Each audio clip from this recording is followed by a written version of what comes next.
Entre 313 e 590, a Igreja Católica Antiga, em que cada bispo era um igual, tornou-se a Igreja Católica Romana, em que o bispo de Roma tinha supremacia sobre os outros bispos. Então você vê que começa de um jeito em que assim, bispo é tudo igual, aí tem o colegiado. Termina esse período com o bispo de Roma, ele é superior aos demais bispos. Não é que é superior como pessoa, mas a ideia de assim, é ele quem manda, exatamente, certo? Então, o ritual da igreja também foi se tornando mais sofisticado. A Igreja Católica Romana reflete em suas estruturas e leis canônicas a Roma imperial. Então, embora fosse uma igreja, acabava de certa forma refletindo aquela realidade mais solene, digamos assim, para não falar pomposa, mas solene do que a igreja anterior, que começa lá atrás com aquele movimento do mestre da Galileia. E aí, como é que foi essa predominância? Bem, na igreja primitiva, o bispo era considerado um dos muitos bispos iguais entre si em posição, autoridade e função. Lembra lá em Atos? Ele chama os presbíteros e fala para eles: olha, apacentai a igreja de Deus, sobre a qual o Espírito Santo vos constituiu bispos. Ou seja, aquela turma toda, vocês são bispos, pronto, beleza. Então aí você olha num contexto desse, sendo que no período entre 313 e 590, o bispo romano foi passando a ser reconhecido como o primeiro entre os iguais. Aí, a partir da ascensão de Leão I ao trono episcopal em 440, o bispo romano começou a reivindicar a supremacia sobre os outros bispos. A necessidade da eficiência e de uma melhor coordenação gerou naturalmente a centralização do poder. Vocês devem lembrar os problemas das heresias, das dificuldades. Então é o seguinte, tem que ter uma gestão. Vai centralizar o poder onde? É como, por exemplo, na igreja mesmo, todo mundo é igual, mas se não tiver um comando, vai dar ruim. Lembra quando, por exemplo, nosso colega aqui, ele viu que, tinha um irmãozinho fazendo xixi fora do pinico, aí ele chegou no pastor e falou assim: isso é contigo. Ou seja, espera-se, né, que alguém tome uma decisão. Então a coisa vai chegando num certo ponto que assim, alguém tem que fazer alguma coisa. Até porque os bispos serviam para garantir a unidade da igreja. Porque quando se fala de heresia, a gente pensa muito em doutrina, mas a heresia também tem a ver com facção. Então, se tem vários grupos, cada um acreditando numa coisa, tem heresia. Porque na nossa cabeça, heresia é o quê? É o cara que não acredita no que a gente acredita. Mas heresia tem a ver com facção, com divisão. Então o bispo era o cara que tentava manter as coisas em ordem para que assim, olha, somos um só. Então a preocupação era essa. E aí o bispo de Roma acaba sendo o cara que coordena o trabalho dos demais bispos. Uma coisa mais ou menos assim, por aí. E aí a gente, por exemplo, vai verificar aqui que o bispo era também considerado o penhor da doutrina ortodoxa. Além do mais, alguns dos bispos romanos desse período eram homens jovens que não deixavam passar nenhuma oportunidade que pudesse aumentar o seu poder. Aí vai juntando, entende? A necessidade da igreja, a sede de poder da pessoa e assim por diante. É como aquela questão política. É aquilo que você falou sobre o seu amigo falando sobre uma situação eclesiástica, ou seja, eu vou perder essa chance, né? Então, assim, é coisa de homem, né, cara? É coisa de ser humano. Então, aí rola um lance desse. Eu, por exemplo, eu não vou entrar naquela de criticar a igreja como se, assim, nós estivéssemos em condições de apontar o dedo, porque, assim, eu acho que a gente não pode, entende? Então, eu pelo menos, sempre que, assim, entende? Vem uma notícia, soube do Fernando, Fernando fez não sei o que lá. Em vez de eu falar assim, Fernando nunca me enganou, em vez de eu pensar assim, eu penso assim, vou botar minha barba de molho, como é que eu posso fazer para isso não acontecer comigo? Eu entendo que é muito mais jogo eu fazer isso do que eu ficar assim, mas Fernando, eu sabia, não sei o quê. Porque o tempo que eu estou fazendo isso, eu estou desguarnecido, entende? Mas é do ser humano, né? Vamos lá, vamos vendo. Se a fofoqueira não tivesse a filha da vizinha para falar, ela teria que se ocupar com a sua própria vida e com a vida da sua filha. E às vezes, se ela olhar para a vida da filha, já vai dar uma certa dor no coração. Então é mais jogo olhar a filha da vizinha, é mais tranquilo, né? Então, aí, brincadeiras à parte, Oi, Irene! Aí, nesse caso, Irene está me dando a paz aqui. Então, nessa situação, a gente... Irene quer dizer paz também, né? Aí, isso exatamente. Então, a gente vai reparar aqui na questão desse contexto que junta o bispo jovem, a necessidade de controle, a sede de poder, certo? Então a institucionalização vai começando a crescer. E aí os acontecimentos históricos dessa época cooperaram para intensificar a reputação do bispo de Roma. Roma foi o centro tradicional de autoridade para o mundo romano durante meio milênio e era a maior cidade do Ocidente. Depois que Constantino transferiu a capital do império para Constantinopla em 330, o centro da gravidade política oscilou de Roma para essa cidade. Isso deixou o bispo romano como a única pessoa forte de Roma durante muito tempo. O povo dessa região passou a olhá-lo como o líder temporal e espiritual caso uma crise lhe sobreviesse. Já viu aquela situação de assim, quando tem um problema, vamos procurar fulano? Ou seja, já conferiu autoridade para fulano, entende? Uma coisa mais ou menos assim. Então, é como, digamos, suponhamos que Gil está tendo um problema na igreja dele e assim, o quê? Eu falei do pecado do Fernando e ninguém falou Aí o que acontece? Esqueci. Não, agora eu esqueci. É porque a Nívia profetizou que se ele tiver uma igreja, a igreja vai ficar vazia. Mas só que a Nívia, eu não sei se quando profetizou, estava no óleo, eu não sei. Aí então o que acontece? Aí em relação a isso, aí todo mundo riu, ele não riu não. Mas aí, vamos lá então. A igreja do Sérgio está com um problema. Aí nisso que a igreja... Não, agora é do Gilson, não tem mais. Pode ser a do Gilson? Então tá bom. Aí a igreja do Gilson está com um problema. E aí, digamos, o pessoal da igreja do Gilson, caramba, vamos procurar quem? Vamos lá no pastor Sérgio, porque o pastor Sérgio tal, é amigo dele, pode bater um papo, não sei o quê, ou seja, é alguém que se tem como referência.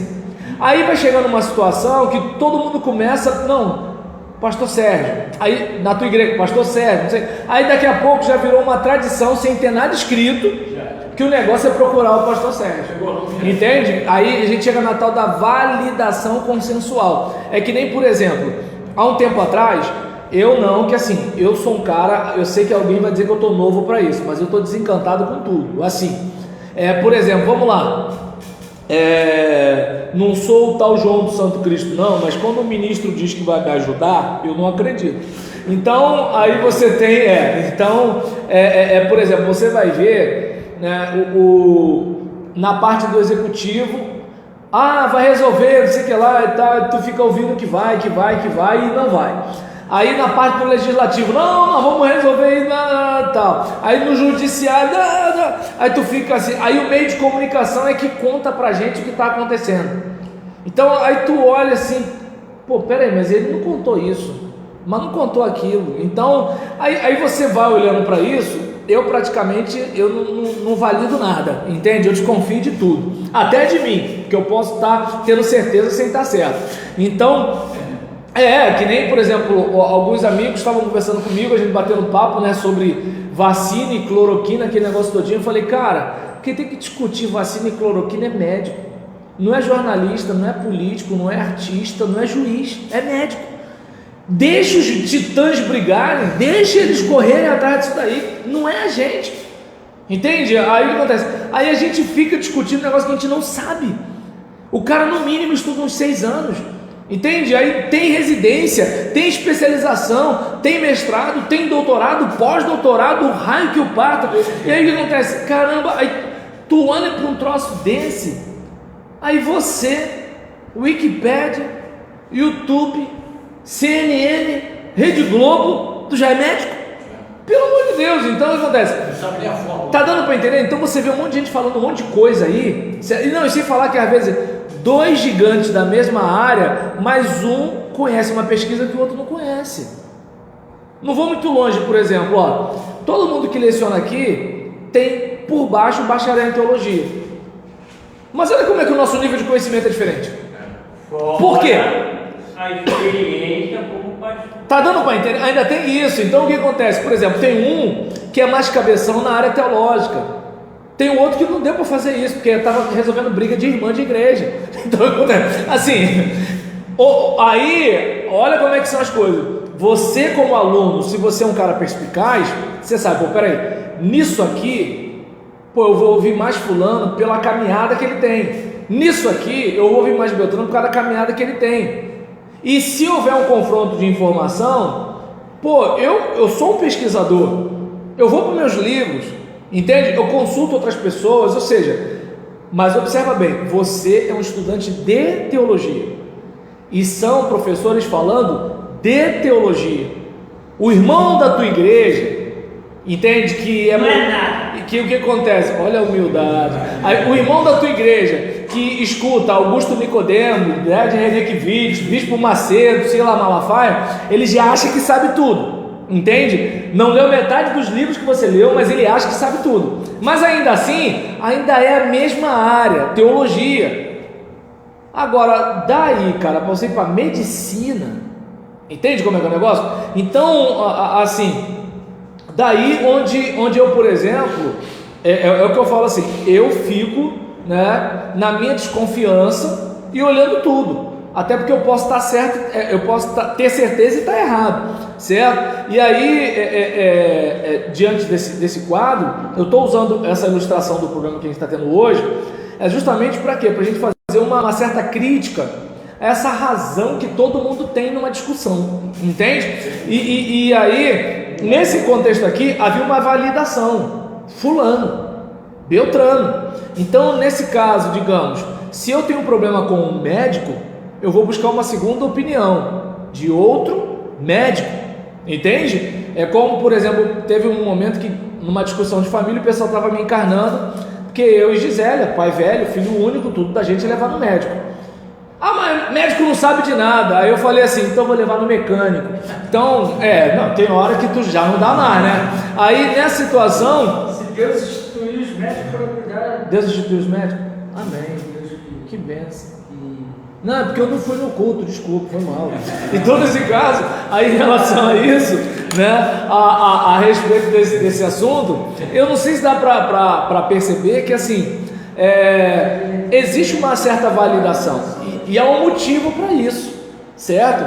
É como aquele caso, de repente, imagina, você se formou, bacharel em teologia, aí vai ser a ovelha do pastor Demerval. Aí tu olha para ele e fala assim, pô, mas isso aqui eu faria diferente, mas isso aqui não sei o que, não sei o que lá. Só que é o seguinte, ele tem 30 anos de caminhada na sua frente. Então, não, mas eu tô falando o seguinte, só de chão. 30. Então é o seguinte, ó, primeiro, ele sobreviveu 30 anos na mesma igreja. Quanta coisa esse homem não passou, não sobreviveu, quanta luta, quanto sangue, quanto suor e quanta lágrima. Aí, se você tiver um pouquinho de noção, respeito o moço, patente alta, bigode grosso. Entendeu? Então, essa questão da validação. No contexto aqui, o que aconteceu? De repente, um resolveu, outro resolveu, outro resolveu. Roma, Império, Imperador, Constantino, entende? Aí, no caso, você vai vendo Roma como assim, é o lugar que todo mundo... É como, por exemplo... mas o cara estudou em Harvard. De repente foi o pior aluno de Harvard, mas estudou em Harvard. Uau! Tá dando para entender? Então o que acontece? Aí, ou seja, tem coisas que validam. Daí onde, por exemplo, quer ver uma coisa? Diploma. Até você colocar o negócio em prática, o diploma é a tua porta de entrada. É como, por exemplo, você botou no currículo inglês fluente, o cara separou o teu currículo. No dia da entrevista é que vamos ver, mas agora, aquilo ali, inglês fluente, onde você estudou, colocou lá CCAA, cultura inglesa, seja lá o que for, beleza. Agora se você botou top English de não sei o que, não sei o que lá, o cara, entende a ideia de validação? Voltando, então a gente, por exemplo, verificou que assim, chegou a um ponto em que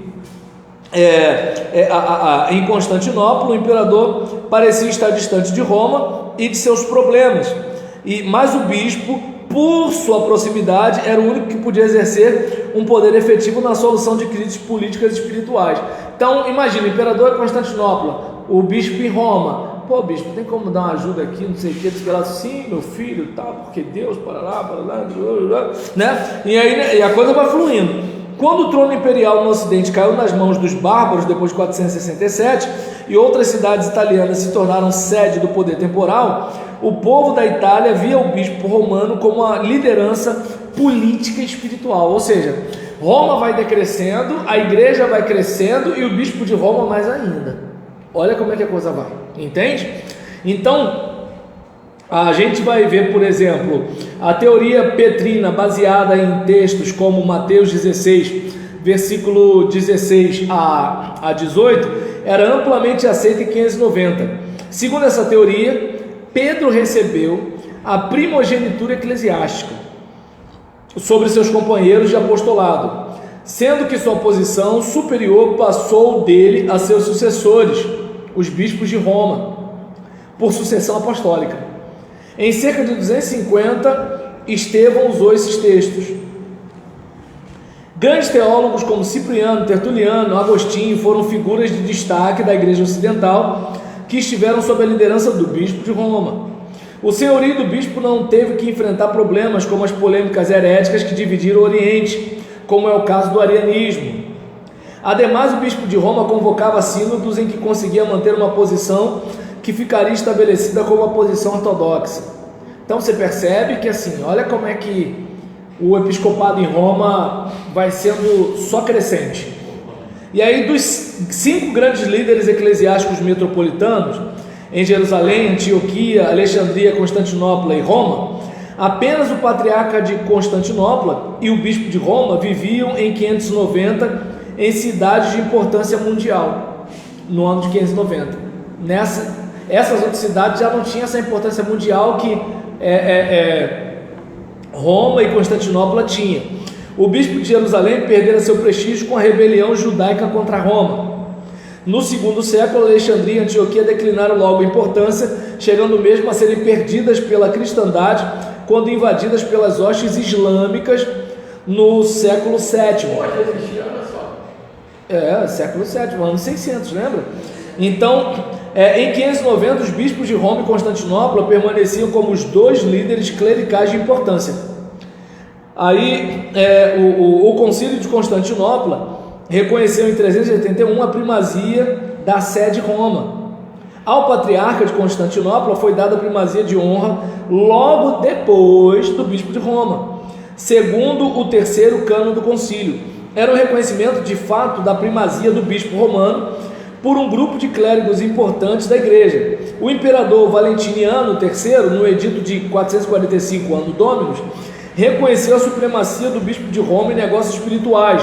Olha a política aí, tornando-se lei para todos o que ele estabelecesse. Assim, tanto as autoridades eclesiásticas como as temporais do século IV e V reconheceram as pretensões do bispo de Roma de primazia na igreja. E então, diante desse caso, a eficiente obra missionária de monges leais a Roma também fortaleceu a autoridade do bispo romano. Lembra daquela questão que eu falei lá atrás sobre Esdras? É aquele caso, Deus está com Davi, mas Davi, embora ungido, percebe que é um rei fraco. E rei fraco em que sentido? Política. Era um homem de Deus, era um guerreiro, derrubou Golias, mas uma coisa é derrubar Golias, outra coisa é conduzir o rei. Você pregou hoje na igreja, teve glória, aleluia, cambalhota e tudo tal, mas você não está no dia a dia. Você de repente pode até pensar que você prega melhor do que o seu pastor, mas seu pastor está lá na reunião, conversa com um membro rico, resolve briga de marido e mulher, entende? Exatamente. O matador da igreja, o matador da rua conhece ele, respeita ele, tá dando para entender? O matador da igreja também. Então o que acontece? Não, na igreja não tem essas coisas não. Aí acontece, por exemplo, o povo de Deus é um povo bom. Aí o que acontece? Em relação a... Com toda sinceridade, tem muitas pessoas usando o púlpito para poder... Não, do púlpito, estou falando da massa. A massa é boa. O púlpito não, pastor realmente, pastor é tudo cheio de problema. Mas agora as ovelhinhas inocentes, de lãzinha limpa, branca, oxi, não? Né? Então, aí nesse caso, as ovelhinhas, tudo inocente, entendeu? Aí, por exemplo, nesse caso, observa bem como é que são as coisas. Você pode estar arrebentando a boca do balão, mas assim, o tio lá já sabe como funciona o que, já sabe quem vai chiar, já sabe quem vai apoiar, já sabe quem sempre vai ser do contra, já sabe quem tá assim, tá assim, mas pá, entende? Ele conhece o jogo. Você é muito bom, mas você é bom lá pregando. E todo mundo bate nas suas costas e fala assim: parabéns, muito bom, que bênção, entende? Ou então é o seguinte: poxa, rapaz, olha, se você pregasse todos os domingos na igreja, já percebeu que ele te botou lá em cima, mas deu uma detonada no teu pastor, né? Se você tivesse todos os domingos, sai daqui alimentado, porque tem dia que a gente vem aqui, sabe? Aí escuta os negócios. Então o que acontece?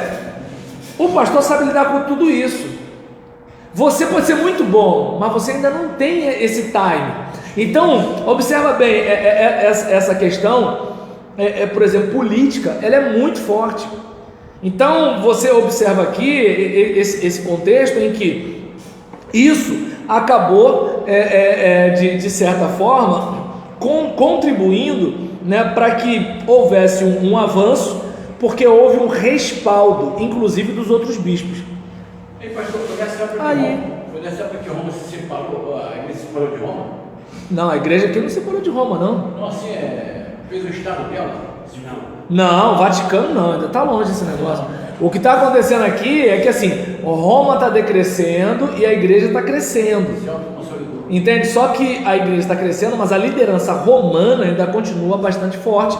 Até porque como começa? Começa lá, lembra? Constantino e tudo, por aí. E aí, nesse caso, a gente, por exemplo, observa que até as autoridades eclesiásticas, né, o aspecto político, e a eficiente obra missionária de monges leais a Roma também fortaleceu a autoridade do bispo romano. Por exemplo, Clovis, o líder dos francos, foi convertido ao cristianismo em 496 e tornou-se um grande defensor da autoridade do bispo de Roma. Entende? Aí você já tem um apoio político forte. Gregório I enviou Agostinho à Inglaterra. Este monge, junto com seus sucessores, conseguiu trazer a Bretanha de volta ao seio de Roma. Onde quer que fossem, os monges missionários insistiam junto aos seus convertidos para que obedecessem ao bispo de Roma. Então é meio que assim, digamos, suponhamos que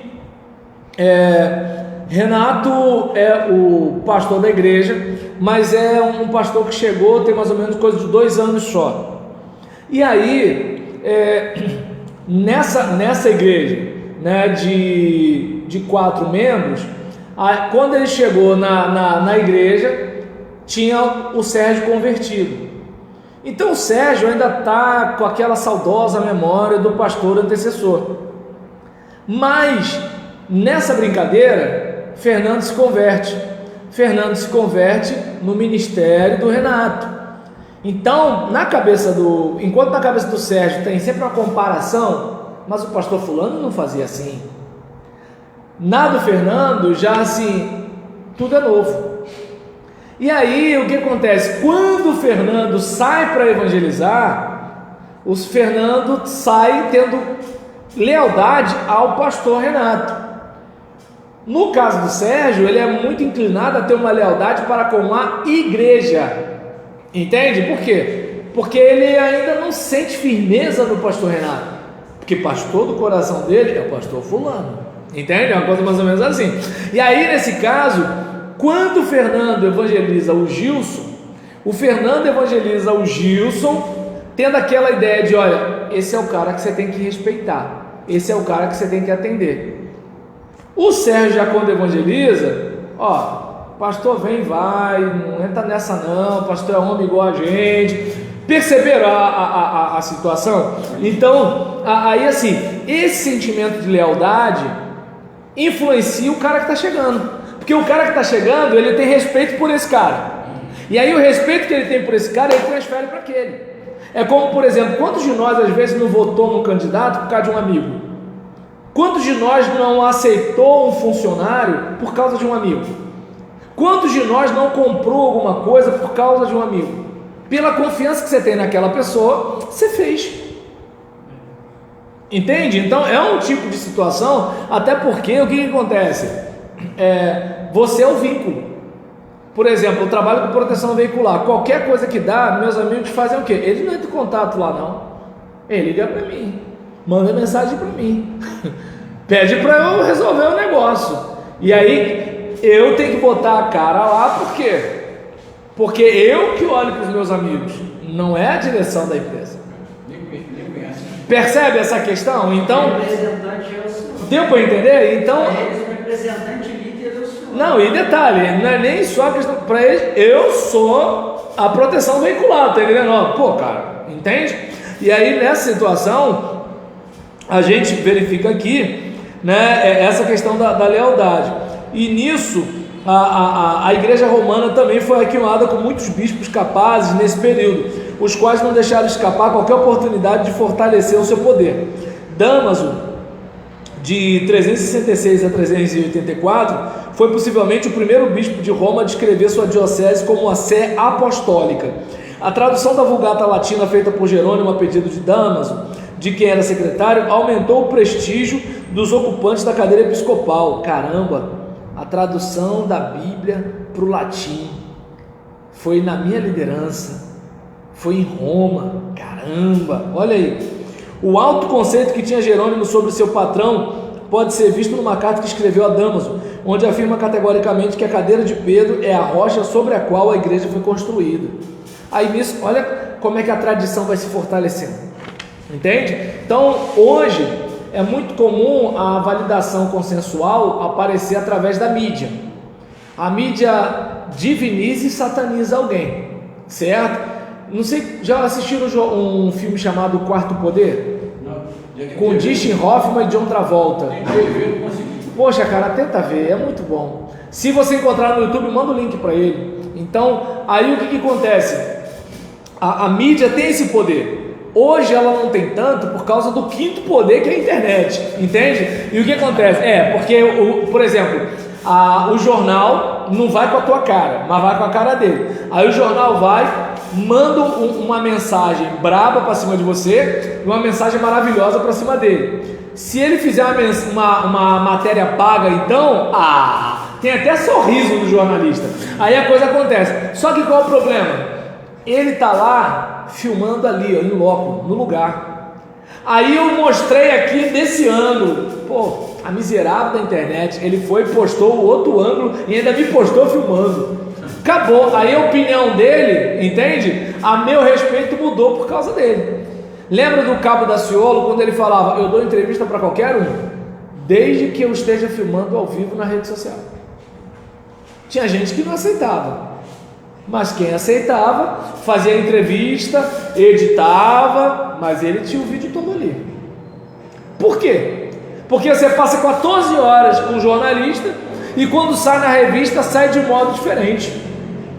Entende? É como, por exemplo, imagina, vou só dar um exemplo simples. Eu ouvi isso até foi, agora eu não lembro qual foi o jornal, mas um jornalista estava falando, por exemplo, você está na CPI, aí o senador pergunta para você, como é que é? Você parou de bater na sua mãe?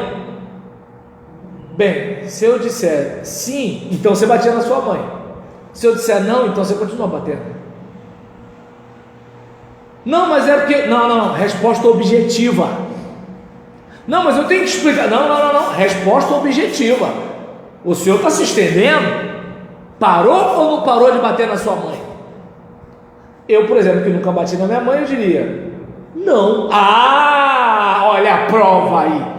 Ele batia na mãe, ele bate na mãe. Não foi isso que eu disse. Foi isso que o senhor disse sim? Vossa Senhoria falou que bate na mãe. Eu falei: não, é porque, deixa eu explicar. Não dá tempo para explicar. Meu tempo está acabando, seja objetivo, é sim ou não. Percebe? Assim, então esse aspecto, né, de validação, aí observa bem, se eu conheço o cara que está sendo sabatinado, eu sei que o inquiridor está dando um golpe, mas se eu não sei, eu falo: pô, o cara é mentiroso, lá, tá gaguejando, o miserável deve bater na mãe, olha lá como é que ele está gaguejando, lá, ele está com resposta desencontrada. Você percebe que é o seguinte: você pode até ser um safado, mas às vezes você não é, mas há um movimento que valida na cabeça das pessoas algo a seu respeito. E aí vai ter gente que vai gostar de você por causa desse mecanismo, gente que vai odiar você por causa desse mecanismo. Então é como a questão do ministério. Tem gente que às vezes não gosta do pastor, não é porque não gosta do pastor, é por causa da turma, né, do disse-me-disse, que falou algumas coisas que não eram verdade, ou algumas que eram verdade, mas de um jeito diferente. E aí quando for ver, né, você já não gosta do cara e o cara nem sabe, e aí você fica antipático a ele, ele vai ficando antipático a você. Pronto, é um problema que o quê? Um crente usado por Satanás fez. Fala. Eu falo que você tem aí, é o caso daquela diretora que estava aí, Fernando Calheiro, mas quantas pessoas que você teve a capacidade de levar para Manaus?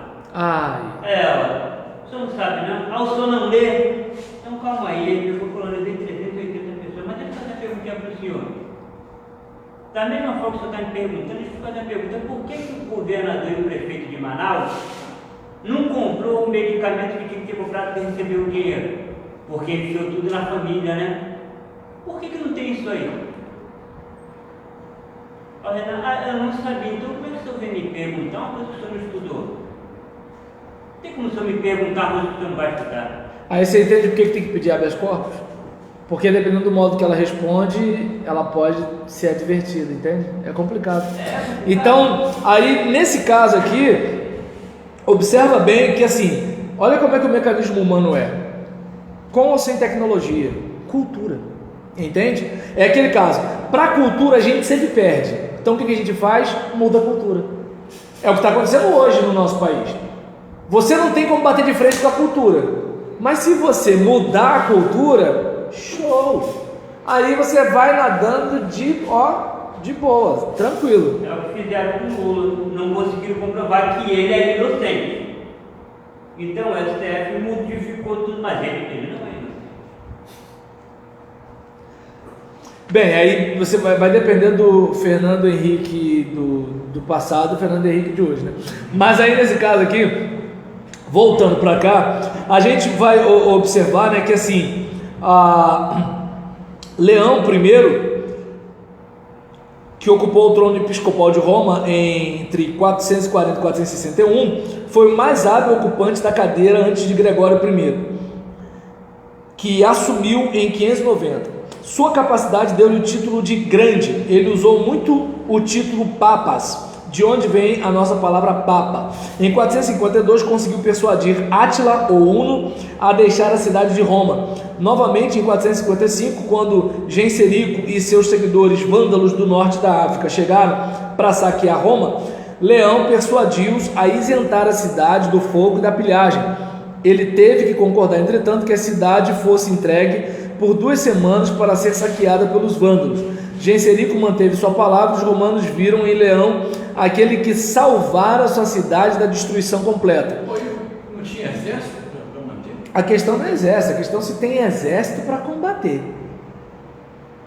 É aquele negócio. Imagina, um camarada que está com faca, espada, pistola, fuzil, luta capoeira, karatê, judô, jiu-jitsu, tá entendendo? Tem 2 metros de altura, você tem 1,65 m, não sabe lutar, não tem arma, né? Aí o cara tem coisa de uns 200 quilos praticamente, você tem 56. Aí você pode escolher o seguinte, ó, vamos fazer um negócio, a gente faz por menos, entende? Vamos bater um papo, vamos conversar, ou você parte para cima e vê no que dá. Ele escolheu o quê? Vamos conversar, entende? E ele foi visto como um camarada hábil, porque a cidade poderia ter ido para a destruição.